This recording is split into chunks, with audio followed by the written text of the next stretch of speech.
Good morning once again. Ngasi class 4 gi oina akhoi lesson number 7 handaki PA1 ki book takra gare aduga habyari forward gi oina akhoi gi takra gada lesson number 7 se si forward gi agoi lesson ne si na ko lesson number 7 se akhoi gi dan ka hisab haibne ba dan ka hisab haibadi akhoi gi dan pi matam da mai gi hisab ek mai thamba khotpa haiba amma to adu gi matang da koi thai ni thau gi mna ni thau lai matam da di akhoi gi mioi ba jing akhoi gi mai gi indokulung la pa mi jing akhoi gi तंगी लापा अखोई भिखारी साधु कई ma'am लाबा पंडित लापा सूम ma'am लाइजना लाग मोद कई खर पीबू खोलो है मैम पीबी माई हिसाब थम्बदी लेसन लेनेगदनेबको लेसन से खाई मरुसे अखोई कौन अखोई एग्जाम्पल है अखोई लेगा पाई अखोई स्टेट अखोई माई अखोई चीफ मिनिस्टर से अखोई खाई मकोनेब थब अमरो मोद लोन वानोब मोद लोन वाखत्प खोप तब लोई तौरी nganeब कमाय तौगे है अखोई अखोई लेबाक पादी माई निथौदो अखोई लेबाक अखोई अवाब तारब अखोई मीसे मतें पामीदब हाइतारे सी लेसन लेनबनेब अदी खुंगदी मीना कौद अखोई निथौगी मनाक लाचरग निथौद अखोई कौनोसे अखोई लेबाक से इकंग थोए इकंग थोपन मरम ओरगा अखोई मियोइबसिंगसे चाना थंगनब अमत लेट्रे अदई थंगनब इसिंग कई अमत लेट्रे अदुगा अखोई मी अदगी कौनो कई सुम नोम नोमगी सुम सीब खोप सुम हेंजले खोले अदुना अखोई दमकता मतें खरा पांबियो खोलो नसाई लेरिबा प्रजासिंगना प्रजाना नसाई लेरिबा निथौजिदा वकटपा लाकनेब अदगी निथौना अना थोन नते इकंग थोपद थोन नते खुद यादे नई मतें कमाय पांगतनो खोटनो निथौना कौन हाइरेब प्रजासिंग निथौना कमाय हाइफमदी थोक्तेब अदगी प्रजासिंगसे वारौरग नुंगाइतना मखोइसे मयुमद हलगा अदगी मखोइ सुम नोमगी मी सुम सिलप अखोई नोमगी सुम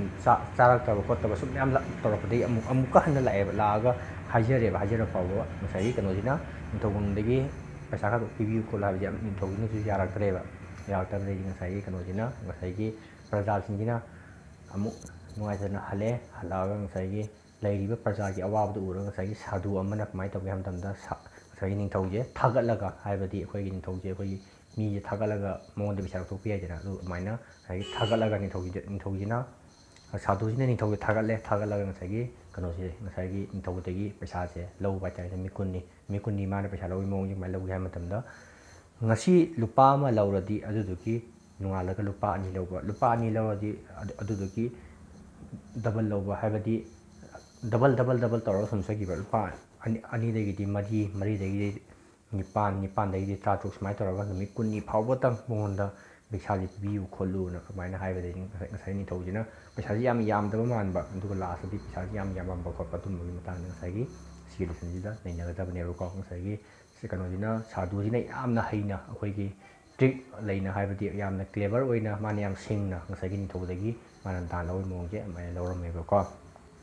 येंगसी लेसन से नुंगाइब लेसन अमनिको अइबो मीना सुकुमार राय हाइसे सिना इबा लेसन निको येंगसीको दान का हिसाब एक था राजा कोई निथौ अमा लेरमेबको राजा के लगदग कपड़े पहनकर यूँ तो हजारों रुपए खर्च करते रहते थे निथौसे सिजना अखोई मसागी फिरम फुरी अनानबा अदगी कौनो कई मसागी कौनो खुदोकुम लिकुम सूम सीनबदी मान पैसा मैम अखोई लिसिंग मैम मान सिजनरमेबको पर अदुरसु दान के वर्क अखोई दान पीथोपे सिदको दान पीथोप है मिगोंद अखोई तोल लाइरा खोलम अखोई मतें पांगबसे सी मतें पांग उनकी मुट्ठी बंद हो जाती थी मागी मखुदसे सिजे तासलगा कोनसलगा लेरमेबको मतें पांगमदाइदा मासे लेथोगा लेबा हाइतारेको लेरमेबको राज्यसभा में एक से एक नामी लोग आते रहते थे राज्यसभा में अखोई निथौगी कोनुंगजे सिदा अखोई मी ममिंग चलब मीजे मैम लामेबको लेकिन अदुरसु गरीब अखोई लाइरबा दुखी नुंगाइतब विद्वान अखोई लाइरसु हईबा सज्जन मरीमता अखोई इमानबसिंग इनमें से कोई भी नहीं आता था सी मैमजे अमत लामदेब क्योंकि करीनो है वहाँ पर इनका बिल्कुल सत्कार नहीं होता था लाक्से कई निथौगी कोनुंग चटप मखोइजे फजना अखोई तराम पीबा फजना अखोई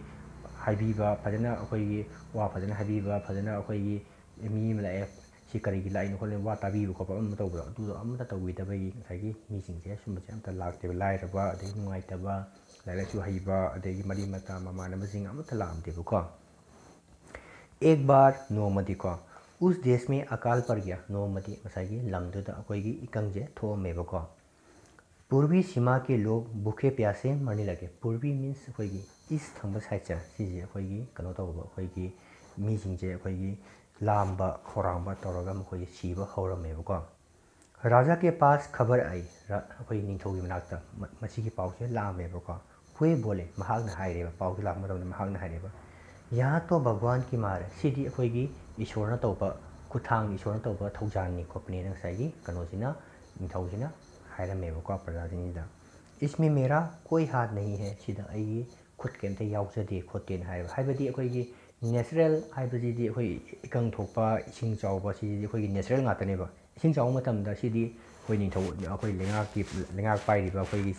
सीएम पाइरिबा चीफ मिनिस्टर पाइरिबा खोलिबा सुम मयामदेना अखोइगी लेंगासीदा अखोइगी इरांग थोए कलो इरांग थोपा मतमदा सीधी अई खुदते मै प्रजा मथंदा सोल्व तौजगदबनि खोकदबनि माइन हार लैथोदी यागद्रा यादेबको अदगी अखोइगी इसिंग चाउ मतमदा इसिंग चाउगी मी युम मयाम थुमिनी युम लेबम लेथ लेनी अदु मयामदा अखोइना सीधी अखोइगी खुद नते सीधी इसिंग मसाना तदम दम नोंग चुबदगी चौजरकपनि खोपनि सीधी अखोइना मतेंग पामबगिन अखोइदा केमदा लेते राइट लेते खोतेना माइन हार लैथोदी यादेबा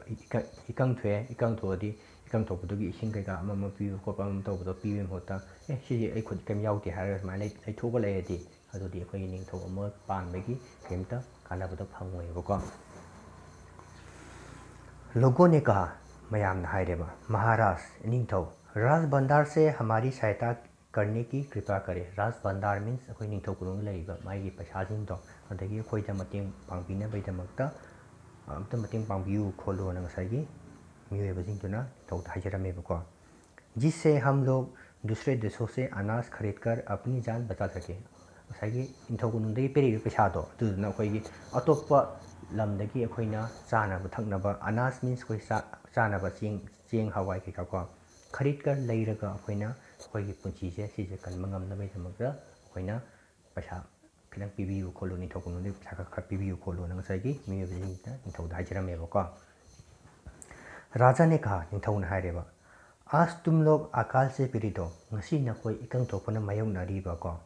कल पता चलेगा हयेंग खंगनी को कहीं भूकंप आया है खरा मफम खरा मतना कोई भूकंप मीन्स कोई आर्थक्वेक तो अदु लाइए हयेंग नम खंगमंगमने नंगसाइगी निंथौजिना मु हाइरेबको परसों सुनूंगा हंची तागनी कहीं के लोग बड़े गरीब है हंची मुतागनी मफम खरा की मीजिंग कोई याम लायरेना 2 वक्त की रोटी नहीं जुटती चरा निचानबा नकोइना लेट्रे इस तरह सभी की सहायता करते करते जब रास भंडार खत्म हो जाएगा अदु असुमना अखोइगे मियोबजिंगजे लाइरबा अदे इकंग थोपा अदेगी जोर हारगा अखोइ मायोंगनारी मियोबजिंगदो अदुदुगी मतेंग सुम पांगदी अखोइ निंथौकुनुंग मतेंग सुम पांगदी अखोइ निंथौकुनुंगदा लेरिबा अखोइ पैसाजिंगजे सिजे लोइना लोइग्रनी तुमग्रनी हाइरेबा तब खुद में भी दिवालिया हो जाऊंगा अदु मतमदा अइसु अखोइगी पैसामता पाइदबिदा नखोइगा चमनना अखोइ भिखारीगा चमनना लेरनी खोलनी हाइरेबको यहाँ सुनकर सी तारगा सभी निराश होकर लौट गए सी तार मतुंगदा मयामजे नुंगाइतना मफमदुदगी हनखिरमेबको इधर अकाल का प्रकोप फैलता ही जा रहा था अदु सोमदना अखोइ इकंग थोपदो अदुम नोमय सुम हेंगलईबको ना जाने रोज कितने ही लोग भूख से मरने लगे अदु अखोइजे मीजे मसिंग थीबा ngamdanggai अखोइ नोमगी मीजे अमा मुसी अमा अनि मुसी अहुम मुसी मरी मुसी सुमाइ तौरगा नोमय मी मसिंगजे सुम हेंगलईबा सीबजेको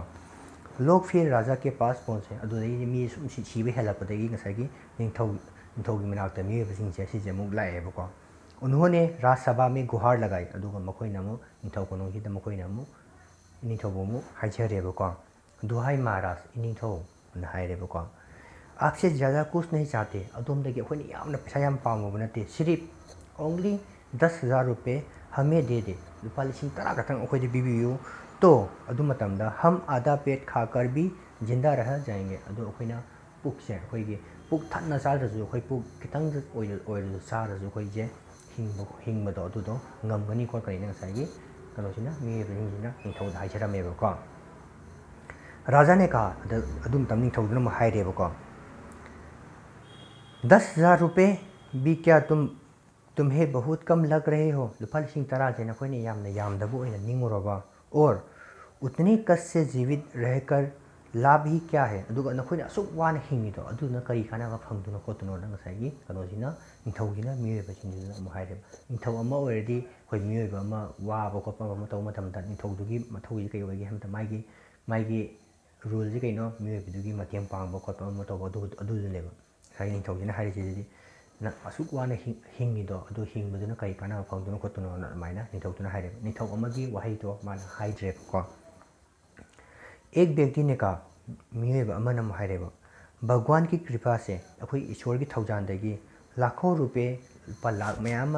राजकोष में मौजूद है अखोई निथौगुनोंजिदा लैरी जैसे धन का सागर हो अदुजु अखोइगी पैसागी समुद्र का समनना उसमें से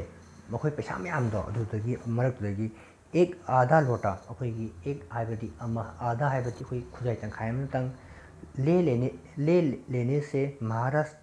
का क्या नुकसान हो जाएगा अखोइगी चाउग्रबा अखोई समुद्रदो अदुदगी अखोइने इसिंग बातिन अमा कंथों मतमदा समुद्रदुगी लैरिबा इसिंदो दु मयेंग तारगा तारोइबा अदुमाइना सगी मियबसिंगना असुक यामग्रा पैसादो अदुदगी खितंगदा अखोइगी मियबसिंगना मतेंग पांगनाबिदमक्ता पीबो ओइरदि ngसाइगी पैसासिंगदो मयेंग अमता तारोइ खोलोइना ngसाइगी मियबसिंगना अदुमाइना हाइरेबा हाइबदी ओइगी पैसासे मैम पाइरमीना हाइबदी अखोइ समुद्रगी माइना इसिंग समुद्रदा इसिंग लेबदो माइना पैसादो लैरमीना समुद्रगी इसिंगदगी बातिन अमा कंखत मतमदा मयेंगदो ताबदो खंगदेदना माइना ngसाइगी पैसादो मैम लेमीना अदगी पैसा मतेंगी ओइना खितंग पिरकपदो अदुना अखोइ मियबसिंगदा नखोइगी पैसादो मोइना ताबो खोपा तौबदो अदु तारोइ खोलोइना ngसाइगी निथौगिना निथौदुदा हाइबनेबा माइना को नखोइगी सिबो तक्थरसि अदुगा हयेंग अमुक मखा अमुक तक्थरसि को okay best of luck all of you अदुगा नखोइगी एग्जाम दो फ्राइडे तौदुनी को अदुगा नखोइगी लेसन सारना हाइगिबदो नाव हाइब लेसन दो अदुदगी नखोइगी लेसन नंबर 6 दो अदुदगी हंगकनी को नखोइगी क्लासिंग दो फजफज मुन्ना येंगो अदुगा आई सारना पीगे क्वेश्चन सिंग दो अदुदगी ओइना लाकनी को क्वेश्चन पुन्ना क्वेश्चन कौन लाकनी क्वेश्चन 10 लाकनी को क्वेश्चन 10 लाकनी क्वेश्चन 10 दो अदुम मुन्ना येंगा नखोइना वन वाट पीगदब ngатani को अदु नखोइना येंगा नखोइना कनो तौगदब इगदब को okay best of luck all of you